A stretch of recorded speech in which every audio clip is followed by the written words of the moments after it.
Welcome to the Standard 8. I welcome all the students with a happy mood in a history class.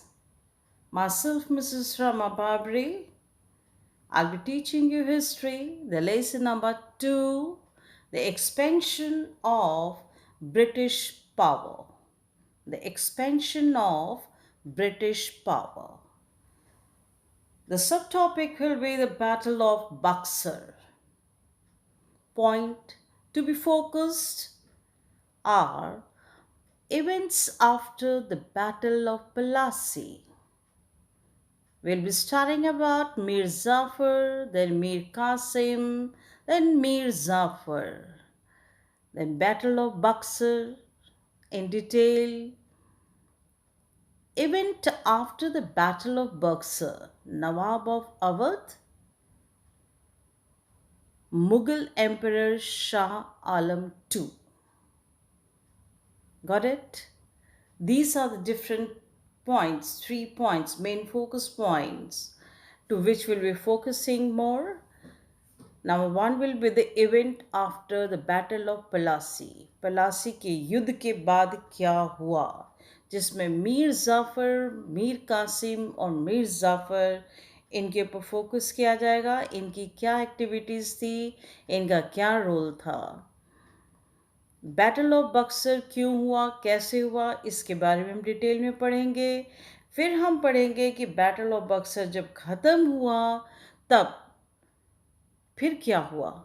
Event after the battle of Buxar, Shujauddaula Nawab of Awadh, उनके बारे में, और Mughal emperor Shah Alam two के बारे में हम पढ़ेंगे। Fine, I hope it's clear to you all that what are the different points we are going to focus it. So students, it's a very interesting lesson for you all. बहुत सारा confusion आपको नज़र आएगा इसमें, बहुत उलझाव सा कि मीर जाफ़र आए, कासिम आए, जाफ़र आए, लेकिन बहुत इंटरेस्टिंग लेसन है। डिफरेंट इवेंट्स हम देखेंगे पहले कि events after the battle of Plassey, Plassey के बाद एग्जैक्टली क्या हुआ। Sirajuddaula he was assassinated. जब हम बैटल ऑफ प्लासी को पढ़ रहे थे उस वक्त भी हमने इसे डिस्कस किया था कि सिराजुद्दौला को किस तरह से बंदी बनाया गया, बंदी बना करके मतलब कि बंदी बनाना, इम्प्रिजन, प्रिजन में उनको डाल दिया गया, ठीक है। और उसके बाद उनको एसेसिनेट किया गया, उन्हें मार दिया गया। सो बैटल ऑफ प्लासी में सिराजुद्दौला ही वॉज किल्ड। और जब सिराजुद्दौला को जब मार दिया तो कौन आया, फिर कौन आया, फिर आया है मीर जाफ़र। मीर जाफ़र अब कौन थे? मीर जाफ़र को कंपनी ने नवाब बना दिया। Mir Jafar he was a commander in chief of Sirajuddaulah's force, army force जो उनकी थी उनका वो कमांडर था। लेकिन वो रॉबर्ट क्लाइव ने उन्हें कुछ लालच दिया, लालच इस तरह से दिया कि अगर आप कोऑपरेट नहीं करेंगे सिराजुद्दौला से तो वो हार जाएंगे, तो हम आपको क्या बना देंगे, नवाब बना देंगे। क्या बना देंगे? नवाब बना देंगे। तो 23rd of June 1757 में the armies of the Sirajuddaula and English East India Company met at Plassey। और जैसे प्रॉमिस करा गया था वैसे ही मीर जाफ़र ने किया और उन्होंने बिल्कुल साथ नहीं दिया। किसका साथ नहीं दिया? अपने नवाब का साथ नहीं दिया। और finally Sirajuddaula was defeated and imprison and later on he was killed. Battle of Plassey एक बहुत टर्निंग पॉइंट था, हमने पिछले वीडियो में भी डिस्कस किया था। अब मीर जाफ़र जो है वो नवाब बन गए। कंपनी को लगा कि वाह, हमारा बंदा, हमारा बिठाया हुआ पर्सन जो है, जिसको हम चाहते हैं, जिसको हम जानते हैं कि ये हमको बहुत ज़बरदस्त फेवर करेगा, तो जो हमें बहुत ज़्यादा फेवर करेगा, तो नेचुरली वो, मतलब कि उससे कोई डर नहीं था, कोई खौफ नहीं था हमें, मतलब कि सब कंपनी को सिर्फ उनको कुछ बातें कहनी थी और वो पपेट की तरह वो ऐसा काम करते चले जाते हैं। Mir Jafar was a puppet in the hand of the British. They constantly demanded money from him. बार बार उनसे हर तरह से पैसे खींचने की कोशिश कर रहे थे। Company's official used him as a golden sack into which they could dip their hands in pleasure. ठीक है, वो बार बार उनसे जो है पैसे की डिमांड करते चले जा रहे थे। तो क्या हुआ कि मीर जाफर भी, देखो बेसिकली उनका नेचर क्या था, लीडर वाला नेचर था, एक गुड एडमिनिस्ट्रेटर थे, आर्मी कमांडर थे। तो बार बार उनकी उसको डिमांड को फुलफिल नहीं करना चाहते थे। ठीक है, और रीज़न क्या था, उनको अपना अपीयरेंस एंड सोवर्चिनिटी उसको मेंटेन करके रखना था। लोगों के सामने तो वो नवाब थे ही, अंदर के मतलब की बात थी कि कंपनी और इन दोनों के बीच में जो है खींचातानी शुरू हो रही थी पैसे को लेकर के। लेकिन आम जनता के सामने उनका रुतबा था और वो अपने लोगों को हेल्प भी बहुत करते थे। ठीक है, बंगाल के लोगों को उन्होंने छोड़ नहीं दिया था मीर जाफर ने। तो रीज़न, द बेसिक रीज़न क्या था कि उनका एक अपीयरेंस जो शान और शौकत थी उसको बरकरार रखा, ज़्यादा इंटरफेरेंस बर्दाश्त नहीं कर पा रहे थे मीर जाफर। ठीक है, and due to this they were not of that helpful for the company. जो इनका ये पर्सनालिटी जो निकल कर के आई कि वो अपनी मनमर्जी भी कर रहे थे नवाब, और कंपनी की बात को काफ़ी हद तक इग्नोर कर रहे थे कि बार बार कितना पैसा लोगे, बार बार कितनी बार आप मांगते चले जाओगे, खजाना खाली करते चले जा रहे हो। ठीक है, तो एक टर्निंग पॉइंट आता है। एक टर्निंग पॉइंट में क्या है कि Mir Jafar he wanted to get rid of the company. Mir Jafar wanted to get rid of the company means इनसे छुटकारा चाहते थे कि कैसे किसी भी तरह से मैं बस एक दूरी बन जाए इनसे। ठीक है, बहुत हो गया। तो ये एटीट्यूड में डेवलप हुआ। तो उन्होंने क्या करा, मीर जाफर ने, उन्होंने डच ईस्ट इंडिया कंपनी को इनवाइट कर लिया। डच ईस्ट इंडिया कंपनी, जो डच से आए हुए लोग थे, हिंदुस्तान में थे, और उनको इनवाइट इसलिए किया क्योंकि यूरोप से तो कई लोग आए थे, पहले हमने वीडियो में डिस्कस किया था। तो डच और इंग्लिश में जो है आपस में कंपनी वाले ये लोग लड़ लेंगे। ठीक है, और लड़ेंगे तो कोई ना कोई हारेगा, कोई ना कोई जीतेगा, और मैं तमाशा देखूंगा। फिर बाद में I will be taking the decision कि मेरे को कैसे और किसके साथ काम करना है। तो he invited Mir Jafar, he invited Dutch East India Company, जिससे कि वो डच ईस्ट इंडिया कंपनी जो है किसके साथ लड़ाई करेंगे, कंपनी ईस्ट इंडिया कंपनी के साथ। तो डच ईस्ट इंडिया कंपनी को लगा wow, it's a very good opportunity. So Mir Jafar को लगा कि अब मेरा काम बन जाएगा, दोनों यूरोपियन कंपनीज को मैं भिड़ंत करवा दूं। लेकिन ईस्ट इंडिया कंपनी वाले भी कम नहीं थे, वो उन्होंने पूरा जाल बिछाया हुआ था। एक बंगाल में एक जगह का नाम है चिनसुरा। चिनसुरा 1759 में चिनसुरा में एक युद्ध हुआ, किसके बीच में, ईस्ट इंडिया कंपनी और डच ईस्ट इंडिया कंपनी के बीच में। और जो ईस्ट इंडिया कंपनी के लोग थे, ब्रिटिशर्स थे, उन्होंने डच ईस्ट इंडिया कंपनी को वहाँ से खदेड़ दिया। कब खदेड़ा, 1759 में।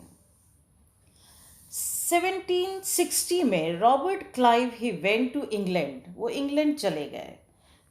काफ़ी इन्होंने यहाँ काम कर लिया था, तो अपने देश की याद आ रही थी, चले गए वहाँ पे छुट्टी मनाने। और इंग्लैंड में उनका भव्य स्वागत हुआ कि वाह, आप तो एज ए ट्रेडर मतलब कि ईस्ट इंडिया कंपनी गई थी, अब आपने बैटल ऑफ प्लासी में हिंदुस्तान के में जो बंगाल है उनके नवाब को आपने हराकर ईस्ट इंडिया कंपनी का पैर जमा दिया। तो ये एक बहुत ज़बरदस्त विक्ट्री थी जिसका स्वागत इंग्लैंड में करा गया। अब देखिए क्या हुआ। मीर जाफर ने डच ईस्ट इंडिया कंपनी को बुलाया, जिससे कि कंपनी जो थी दे गॉट फ्यूरियस, बहुत गुस्सा उनको आया कि भाई ये कौन सी बात हुई, हम ही ने बैठाया, ठीक है, और हम ही से चालाकियाँ खेल रहे हैं। मेरी बिल्ली मुझे म्याऊं म्याऊं कर रही है, वो बिल्कुल नहीं पसंद आया कंपनी वालों को। तो क्या हुआ कि नवाब को तो उन्होंने बनाया था ईस्ट इंडिया कंपनी ने, और चाहते थे कि नवाब एज ए पपेट जो है उनके साथ काम करे। Are you getting me? ठीक है, पपेट की तरह ही वो काम करें। तो उन्होंने किया नहीं, तो उन्होंने थोड़ा प्रोटेस्ट किया फिर। ठीक है, मीर जाफ़र ने भी प्रोटेस्ट किया कि मैं अपने लोगों के लिए, अपने पीपल के लिए, अपने सब्जेक्ट के लिए काम करूँगा। ठीक है, I work for my subject, ठीक है, सब्जेक्ट मतलब अपनी आम जनता के लिए मैं काम करने के लिए बैठा हुआ हूँ। ठीक है, आपके लिए नहीं। ठीक है, जितना लेना देना तो हो गया। इसके बाद क्या हुआ कि जो मीर जाफ़र जो थे, ठीक है, उनके सन इन लॉ थे, उन सन इन लॉ का नाम था मीर कासिम। तो अंग्रेज़ों ने उनको हटा करके मीर कासिम को बना दिया। मीर कासिम को क्या बना दिया? नवाब बना दिया। अब मीर कासिम बहुत खुश। Mir Qasim rewarded the company by giving 3 district. 3 district जो है मीर कासिम ने किसको दे दिया? अंग्रेज़ों को दे दिया। अंग्रेज़ों को देना का मतलब कि right to collect the revenue. अब ये 3 डिस्ट्रिक्ट कौन थे? बुर्दवान, मदीनापुर एंड चिटगांव। कौन कौन से थे? बुर्दवान, मदीनापुर एंड चिटगांव। अंग्रेज़ों के हत्ते ये 3 डिस्ट्रिक्ट पड़ गए और उनको राइट्स मिल गए वहाँ का कि अब हम यहाँ से जो है क्या लेंगे? रेवेन्यू लेंगे, अपने तौर तरीके से लेंगे। Company wanted more and more, उनको मन ही नहीं भर रहा था। उन्हें पता था हिंदुस्तान सोने की चिड़िया है और इन नवाबों के पास जो उनका रॉयल ट्रेजरी है, रॉयल ख़जाना है, वो भरा पड़ा हुआ है, बहुत भरा हुआ है।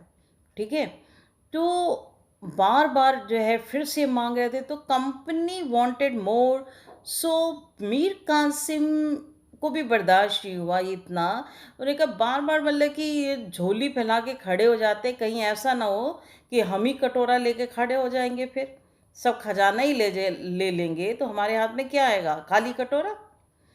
ठीक है, तो यहाँ पे जो है मीर कासिम जो है he also wanted to get free from company से दूर होना चाहते थे। तो Mir Qasim he took a very strong action, ज़बरदस्त उन्होंने एक्शन लिया। अब ये ज़बरदस्त एक्शन जो था ये क्या था? उन्होंने कहा यार मैं क्या करूं, अब बहुत दुखी हो गए, तो इनसे दूर हो जाओ। दूर कैसे होऊंगा? मुर्शिदाबाद में कैपिटल था, तो मुर्शिदाबाद से कैपिटल सिटी उन्होंने चेंज करा मुंगेर। अब मुंगेर याद रखिएगा कि मुंगेर आज के तारीख में बिहार का इलाका है, लेकिन उस वक्त जो बंगाल की टेरिटरी, जहाँ जहाँ तक बंगाल के नवाब ने अपनी टेरिटरी फैलाई हुई थी, तो मुंगेर जो है बंगाल का हिस्सा था। सिर्फ इतना ही नहीं किया, Qasim he hired the European expert to train his army. अपनी आर्मी को ट्रेंड करने के लिए बुला लिया। और टैक्स उन्होंने क्या करा? सबका टैक्स उन्होंने माफ़ कर दिया। जो इंडियन कम्युनिटी के, जो हमारे इंडियन मर्चेंट ट्रेडर्स थे, उनके ऊपर भी भारी भरकम टैक्स लगा हुआ था। उन्होंने कहा कि ना अंग्रेज़ दे रहे हैं, कोई बात नहीं, तो हिंदुस्तान के लोग भी नहीं देंगे। जो local traders, they were paying 40% of the taxes. So company was not happy with Qasim, और 3 बार भिड़ंत हुई इन लोगों की। कितनी बार ये लोग आपस में लड़े? 3 बार लड़े। Company, Mir Qasim and the company, they fought thrice. Situation बिगड़ती गई, और ऐसे में क्या हुआ कि मीर कासिम को बंगाल छोड़ के भागना पड़ा। अब कहाँ भाग करके जाएंगे? थे तो नवाब, थे तो नवाब वो, ठीक है। तो इतनी जल्दी डिफीट भी नहीं मानना चाहते थे, लेकिन तीन जो उनके युद्ध हुए थे आपस में, तो Mir Qasim he was badly defeated in the three small small small battles. So he ran away from Bengal, और बंगाल से जाने के बाद ही फ्लेड टू अवध। कहाँ गए वो? अवध। अब अवध में क्यों गए? अवध में ही वेंट टू सुजाउद्दौला। वहाँ के नवाब का नाम क्या था? सुजाउद्दौला। सुजाओ, पहले कौन थे? सिराजुद्दौला, मिक्स मत करिएगा बिल्कुल भी, ठीक है। पहले जो नवाब थे वो सिराजुद्दौला थे बंगाल के, लेकिन ये सुजाउद्दौला, सुजाउद्दौला कहाँ के थे? अवध के थे। The Britishers, they defeated Qasim in a series of battles. So Mir Qasim, he fled to Awadh. He formed an alliance with Sujaud-Dawla, the Nawab of Awadh. Awadh के नवाब से उन्होंने दोस्ती करी, उनसे हाथ मिलाया और हेल्प मांगी। एंड मुगल एम्परर जो थे, देखो मुगल एम्परर अभी भी थे, अंग्रेजों ने अपना पैर जमा लिया था, लेकिन मुगल एम्परर अभी भी एग्जिस्ट कर रहे थे। वो बात दूसरी है कि औरंगज़ेब के बाद बहुत वीक जो है एडमिनिस्ट्रेटर थे ये लोग, ठीक है। They were not very good, very strong administrator ये नहीं थे, लेकिन मुगल एम्परर अभी भी थे। तो लाल किला में अभी भी कौन राज कर रहे थे? शाह आलम टू। तो इनकी भी हेल्प ली। अब क्या हुआ कि combined armies they met the British force at Buxar. अब तीनों को देखो, तीन फौज मिल गई। कौन कौन सी मिल गई? एक मीर कासिम की, एक अवध के नवाब की, एक मुगल एम्परर के जो एम्परर थे शाह आलम टू, उनकी फौज near about 40,000। Three rulers reached to Buxar with a big army force in 1764। 40,000 soldiers के साथ वो लोग वहाँ पर पहुँचे। अब वहाँ पे क्या हुआ? मैंने आपको अभी थोड़ी देर पहले बताया था कि रॉबर्ट क्लाइव इंग्लैंड चले गए थे 1760 में वो इंग्लैंड चले गए थे। तो अभी कंपनी का कमांडर जो था वो कौन था? Hector Munro. Hector Munro, Hector Munro came to Buxar अपनी फौज के साथ। उनके पास 10,000 फौज थी, ये लोग चौगुने थे, 4 गुना ज़्यादा थे। लेकिन अब क्या हुआ? क्या सोच रहे हो आप लोग कि 40,000 थे और उनको पीट दिया हो अच्छे से? Company was commanded by Hector Munro because Robert Clive he went to England in 1760, he went to England, he came back in 1765। क्या सोच रहे हो कि 40,000 सोल्जर ने इनको खूब अच्छे से पीट दिया होगा? नहीं, ऐसा नहीं हुआ। अब जो हुआ वो बहुत बुरा हुआ। वो बहुत बुरा क्या हुआ कि जो मीर कासिम थे वो बैटल फील्ड से ही भाग गए, बैटल फील्ड से ही भाग गए, जबकि उनके पास नंबर ऑफ सोल्जर्स बहुत ज़्यादा थी, लेकिन फिर भी ये गायब हो गए, वो बैटल फील्ड में नज़र नहीं आए। और शाह आलम जो मुग़ल सम्राट थे, मुग़ल साम्राज्य के इतने बड़े बादशाह, लाल किला दिल्ली से गए थे लड़ने के लिए बक्सर में। सुजाउद्दौला कहाँ से आए थे? अवध से आए थे। इन दोनों ने क्या करा? सरेंडर कर दिया। क्या किया? सरेंडर कर दिया। बैटल जो है, बैटल ऑफ बक्सर बहुत ज़्यादा देर तक नहीं चला। इतिहास के पन्नों में लिखा है कि ये सवेरे 9 बजे शुरू हुआ, 12 बजे ख़त्म हो गया, ठीक है। 3 घंटे का शो था ये सारा का सारा। अब इतनी पावरफुल इनकी गन चल रही थी, तोपें चल रही थी, और वहाँ पे वो क्या था, वहाँ हाथी घोड़ा से भाग भाग करके आ रहे थे, पैदल सैनिक भी थे। So they could not face they could not face military tactics जो थे, मिलिट्री टैक्ट्स जो थे, उनकी टेक्नोलॉजी थी वो बेटर थी। This was one of the reason कि सुजाउद्दौला और आलम खां को सरेंडर करना पड़ा और मीर कासिम जो थे वो जनाब भाग पड़े वहाँ से। तो Indian army was badly defeated. अब क्या हुआ, जब मीर जाफ़र मीर कासिम जब भाग गए और शाह आलम और सुजाउद्दौला ने सरेंडर कर दिया, तो अब आता है पॉइंट कि अब कौन है? कासिम तो है ही नहीं उस सीट पर, नवाब है ही नहीं। तो कंपनी ने क्या करा, कंपनी ने मीर जाफ़र जो थे, मीर जाफ़र कौन थे? मीर कासिम के ससुर जी थे, ठीक है, और कासिम इनके दामाद जी थे और बहुत बुज़ुर्ग हो चुके थे मीर जाफ़र। तो कंपनी वालों को लगा कि नया बंदा कहाँ से लेकर आए, किसको नवाब बनाया जाए, कुछ समझ में नहीं आ रहा है, ठीक है। रॉबर्ट क्लाइव भी दूर थे, ठीक है, लेकिन और सारा इनका इंटेलिजेंट डिपार्टमेंट बहुत अच्छा काम करता था अंग्रेज़ों का। लेकिन उन्होंने बहुत सोच समझ कर उन्होंने सोचा कि मीर जाफ़र को काफ़ी कुछ पता है, मिलिट्री कमांडर रह चुके हैं, उन्हें हमने पहले भी नवाब बनाया था एंड वो काफ़ी कुछ हमें दे भी रहे थे। तो उन्होंने एक सीक्रेट टॉक जो है उनसे कन्वर्सेशन करा मीर जाफ़र से कि देखिए आपकी उम्र भी हो चुकी है, तो बाइज़्ज़त हम आपको फिर से जो है नवाब बना देते हैं, ठीक है, और जो कुछ खजाने में है, रेवेन्यू आ रहा है, वो आप जैसे हमारी ज़रूरतें हैं उसके हिसाब से आप देते जाइए। तो मीर जाफ़र ने भी सोचा कि हाँ, उम्र बीतती जा रही है, ठीक है, और एक मौका हमें मिला है कि फिर से हम नवाब बन जाए, ठीक है। तो क्या हमें करना है, हमें कुछ रेवेन्यू का कुछ पार्ट तो इनको देना है, तो दे देंगे, कोई दिक्कत ही नहीं है, ठीक है।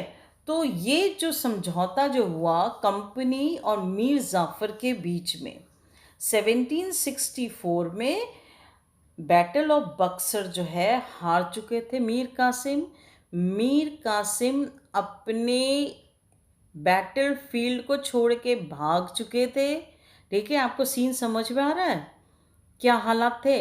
अब बार बार वही वही मीर जाफ़र हैं जो पहले थे, जो पहले कहाँ थे, जो सिराजुद्दौला के डेथ के बाद मीर जाफ़र जो उनके कमांडर थे, सिराजुद्दौला की जो आर्मी थी, उनके आर्मी कमांडर हुआ करते थे, कमांडर इन चीफ हुआ करते थे।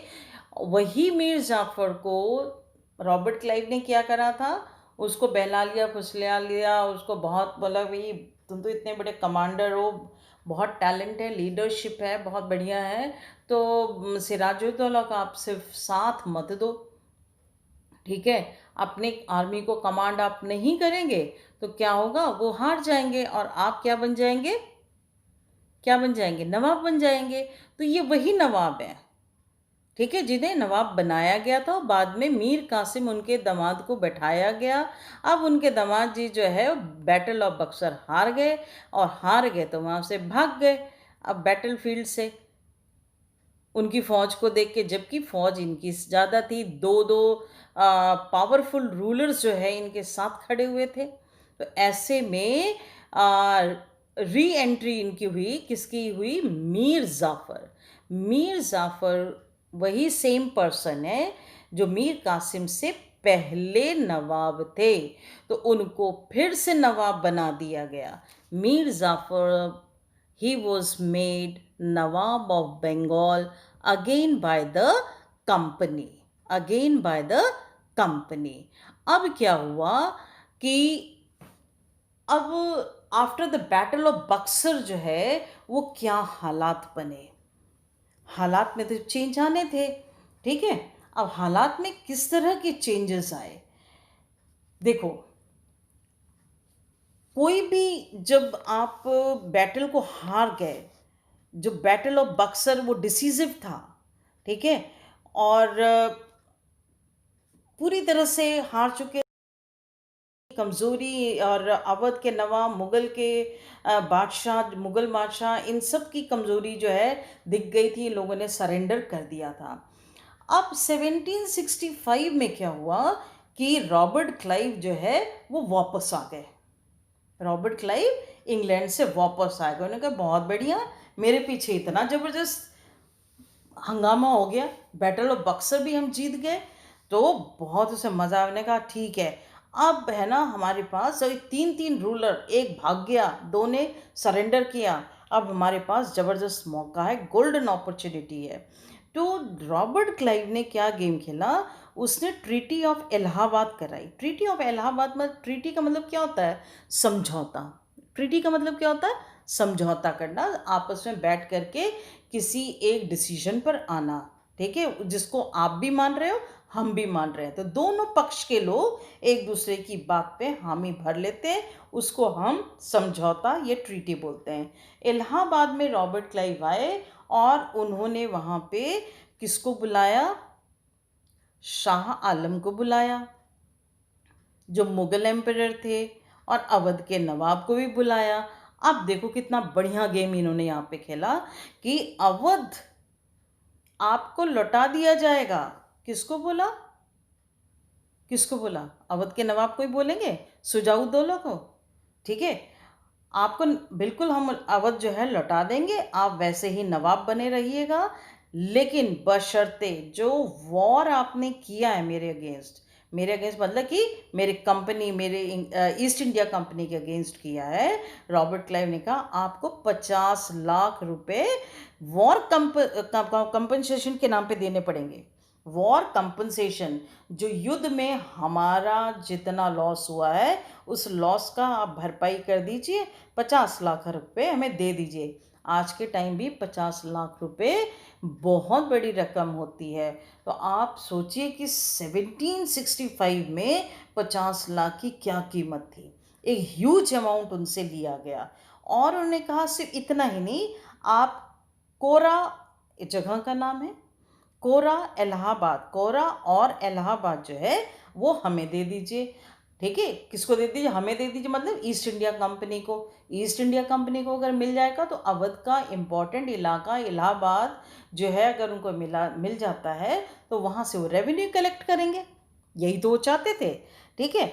अब उन्होंने इस यहीं तक नहीं रुके, उन्होंने फिर पकड़ा किसको, शाह आलम को। उन्होंने कहा, रॉबर्ट क्लाइव ने कहा आइए हम भी समझौता करते हैं, देखिए हम आपको, शाह आलम को बोला कि हम आपको क्या देंगे, हम आपको दे देंगे इलाहाबाद एंड कोरा, आप ले लीजिए, ठीक है। जो चीज़ उन्होंने अवध के नवाब से ली थी वो उसको उठा करके किसको दे दी, मुगल एम्परर शाह आलम टू को दे दी। और रिटर्न में उन्होंने कहा कि दिल्ली में आप बैठे हुए हैं, आप काम करिए, बिल्कुल करिए वहाँ पे, और लेकिन हमें दीवानी राइट चाहिए। दीवानी राइट का क्या मतलब होता है, right to collect revenue, right to collect revenue, उस इलाके से रेवेन्यू हमें मिलेगा। कौन कौन से इलाके से, बंगाल, बिहार, उड़ीसा, 3 जगह, बंगाल, बिहार एंड उड़ीसा जो है यहाँ की दीवानी राइट आप हमें दे दीजिए, being an Mughal emperor. Treaty जो है it was signed between the two. तो हम और क्या क्या हार गए, बंगाल, उड़ीसा एंड बिहार। अब आप देखिए कि trade before the battle of the Plassey, trading पहले कैसे होती थी पहले, इस शर्त पे होती थी कि आप इंडियन गुड्स लीजिए और हमें गोल्ड एंड सिल्वर दीजिए।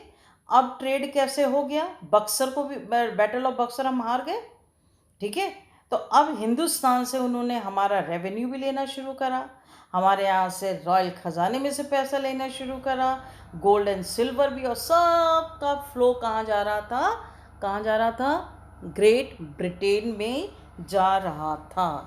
कहाँ जा रहा था, ग्रेट ब्रिटेन में जा रहा था। उन्होंने कहा आप सिर्फ एडमिनिस्ट्रेशन करिए अपने वहाँ पे, जो जैसे जैसे हम कह रहे वैसे करिए, ठीक है। उनके the British had all the power, the British had all the power and the income but no responsibility. और दूसरी जगह आप देखिए, Nawab had all the responsibilities, आप मिलिट्री को भी देखेंगे, आप सब कुछ देखेंगे, लेकिन आपके पास पावर नहीं होगी, कोई स्टेबल सोर्स ऑफ इनकम नहीं होगी। और इसी को हम कहते हैं डबल गवर्नमेंट या ड्यूअल गवर्नमेंट। क्या बोलते हैं, ड्यूअल गवर्नमेंट। तो इस तरह से जो है बंगाल जो है वो डायरेक्ट कंट्रोल में आ गया। किसके कंट्रोल में आ गया? कंपनी के। Got it? Thank you so much. Thank